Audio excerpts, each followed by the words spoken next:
The Listeners, Walter de la Mare.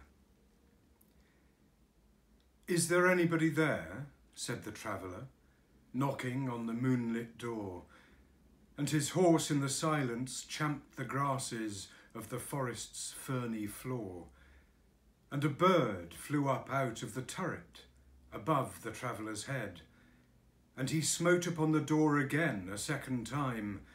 "Is there anybody there?" he said. But no one descended to the traveller. No head from the leaf-fringed sill leaned over and looked into his grey eyes, where he stood perplexed and still. But only a host of phantom listeners that dwelt in the lone house then stood listening in the quiet of the moonlight to that voice from the world of men. Stood thronging the faint moonbeams on the dark stair that goes down to the empty hall, hearkening in an air stirred and shaken by the lonely traveller's call.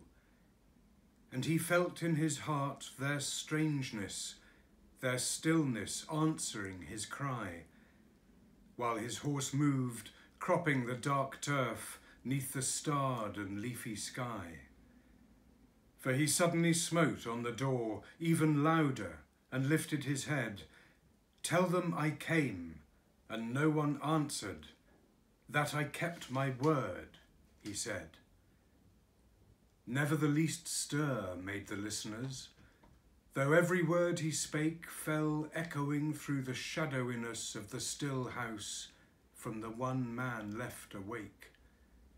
Aye, they heard his foot upon the stirrup, and the sound of iron on stone, and how the silence surged softly backward when the plunging hoofs were gone.